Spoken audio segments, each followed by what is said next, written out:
Assalamualaikum, ketemu lagi sama saya Putri Ismelda yang akan ceritain kisah-kisah horor buat teman-teman semuanya. Tapi jangan lupa di like dan di subscribe ya biar saya tambah semangat bikin videonya, oke? Judul cerita kita hari ini adalah Tumbal Pusaka Gaib. Soal tumbal menumbal merupakan itu suatu yang sangat mengerikan ya, tapi nggak aneh lagi bagi masyarakat Indonesia, betul? Ceritanya gini, suatu kejadian yang menimpa Anto dan penduduk kampungnya ini terjadi pada tahun 2003 silam. Di sana merupakan suatu perkampungan yang aman, tentram, serta damai. Tapi kedamaian ini terusik oleh tangan oknum-oknum yang tidak bertanggung jawab. Bisa dikatakan mereka adalah pihak yang ingin merebut atau menguasai benda pusaka di kampung tersebut secara paksa. Tentu dong sebagai penghuni atau penguasa alam gaib di kampung tersebut, si penunggu benda pusaka atau benda keramat ini merasa nggak terima. Akhirnya dia melakukan suatu kesepakatan dengan oknum yang memiliki keserakahannya itu melebihi kekejaman seorang iblis itu sendiri. Mereka menyepakati akan memberikan 3 tumbal manusia, di mana yang diminta adalah seorang atau ibu yang tengah mengandung. Dalam artian lain, dia meminta 3 orang wanita yang hamil untuk ditumbalkan supaya mereka bisa mendapatkan benda pusaka tersebut. Akhirnya kejadian mengerikan itu terjadi. Ini dialami oleh tetangga si Anto yang bernama Bu Imah dan Pak Juan, yang tiba-tiba istrinya ini meninggal tanpa adanya ciri-cirinya atau ada penyakit, bahkan terkesan sangat mendadak dan dalam tanda kutip meninggal secara tidak wajar. Ini mengundang rasa heran penduduk sekampung sekitar ya kan. Soalnya 1 hari sebelum kejadian naas tersebut, si Pak Juan ini baru pulang dari rumah sakit untuk memeriksakan keadaan istri serta kandungan istrinya yang waktu itu jalan 9 bulan. Kata si dokter spesialis sih nggak ada masalah, bahkan bayi serta ibunya ini dikategorikan sangat sehat. Tapi kenapa tiba-tiba malam harinya pukul 9 malam istrinya meregang nyawa serta membawa bayi dalam kandungannya. Nggak terkira dong rasa sedih yang dialami oleh Pak Juan. Tapi hal ini malah menjadi suatu momok mengerikan di kampung tempat Anto berada, karena ada yang menyebarkan isu bahwa arwah dari Bu Imah ini menjadi hantu penasaran yang mencari-cari anaknya. Tentu penduduk kampung menjadi heboh, serta suasana malam di kampung tersebut terkesan sangat mencekam. Hanya terdengar bunyi jangkrik, krik-krik, serta bunyi burung-burung malam yang bertengger di atas pohon menambah keseraman keadaan kampung tersebut. Tapi berselang beberapa hari, kejadian yang sama terulang lagi. Kali ini menimpa seorang ibu yang tengah mengandung 8 bulan, namanya Bu Butet. Ini kejadian sangat nyata di depan matanya si Anto. Tengah sore itu ya, si Anto sama CS-nya lagi asik main bola di lapangan. Di sana juga terdapat Bu Butet yang lagi menonton mereka ini lagi main bola gitu kan. Salah seorang teman si Anto yang tengah lagi asik main bola teriak nih sama Bu Butet, "Bu, sore-sore gini orang hamil mana boleh di luar, Bu, apalagi ini mau maghrib," katanya. Langsung dong Bu Butet ini jawab, "Alah nak, kami orang Batak nggak ada pantang-pantangan begitu, lanjut aja, nggak ada yang ibaratnya pantang-pantang bagi kami," kata Bu Butet. Terus temannya si Antoni jawab dah, "Oh ya udah kalau nggak mau diingetin, yang penting saya udah diingetin ya Bu," katanya. Akhirnya mereka lanjut lagi main bola. Nggak berselang berapa lama, akhirnya Bu Butet ini kesurupan kayak kejang-kejang gitu di pinggir lapangan. Sontak dong semuanya kaget dan menghampiri Bu Butet. Matanya seperti terbelalak melotot melihat ke atas serta wajahnya yang ketakutan. Dia merintih seperti apa katanya, melihat sosok yang besar serta mengerikan yang ingin membawanya. Si Anto yang merasa prihatin lalu langsung berlari ke arah masjid memanggil Pak Ustadz, karena itu sedang diadakan sholat maghrib. Akhirnya mereka menunggu sampai sholat maghrib, dibawalah Bu Butet ini ke rumahnya, ditungguin sama suaminya kan.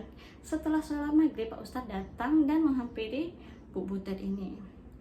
Karena telah melihat keadaan Bu Butet ini, Pak Ustadz meminta 1 gelas air putih kepada suami Bu Butet. Akhirnya suami Bu Butet membawakan dan dibacakan ayat-ayat Al-Quran oleh Pak Ustadz, diberikanlah kepada Bu Butet.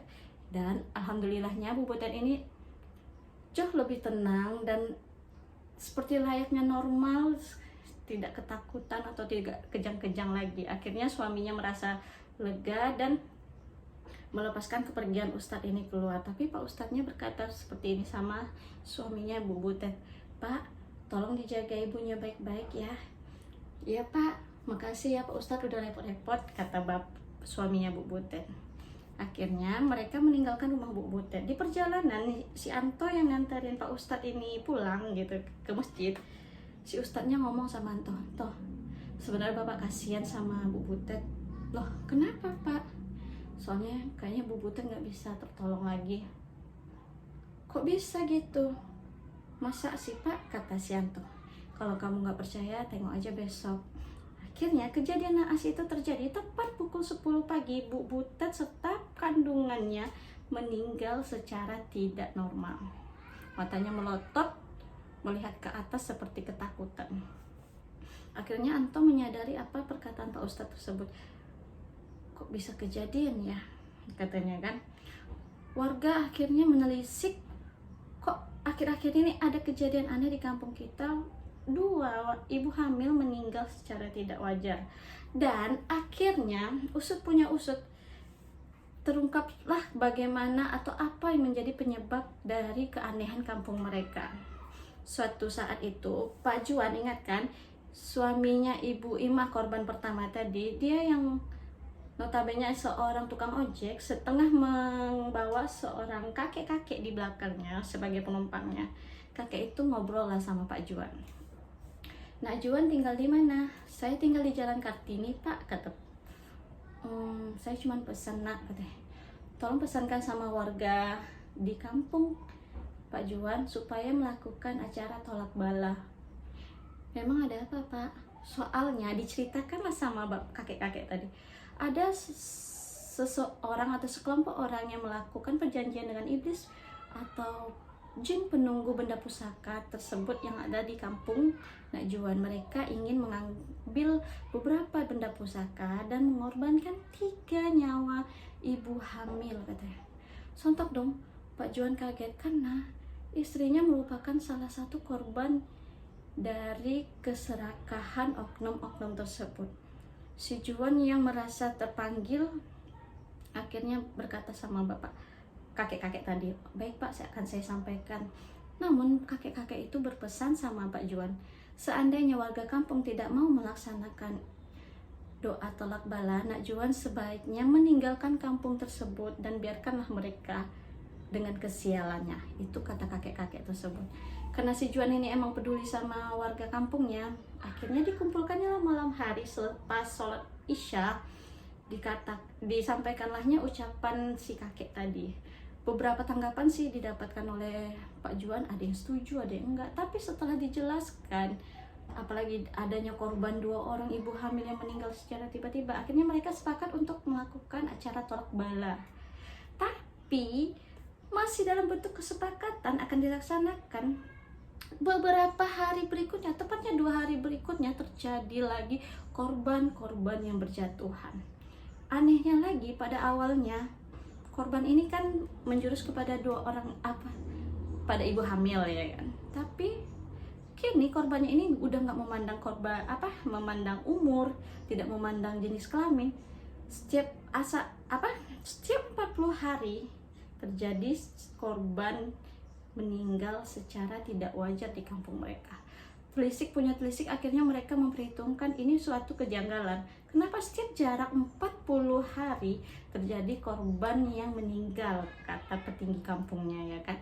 Akhirnya pada malam Jumat bulan Mei pada tahun itu, mereka sepakat untuk melaksanakan doa tolak bala. masyarakat tuh udah berkumpul melakukan tahlil, tahtim, tahmid, dan membacakan doa-doa menolak bala atau menolak kesialan gitu ya kan.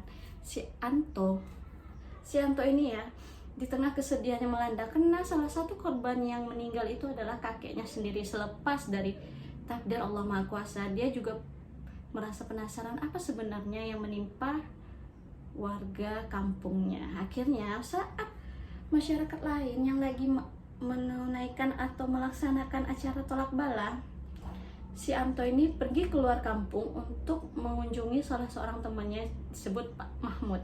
Pak Mahmud ini adalah seorang ahli agama yang bisa berhubungan dengan dunia tak kasat mata.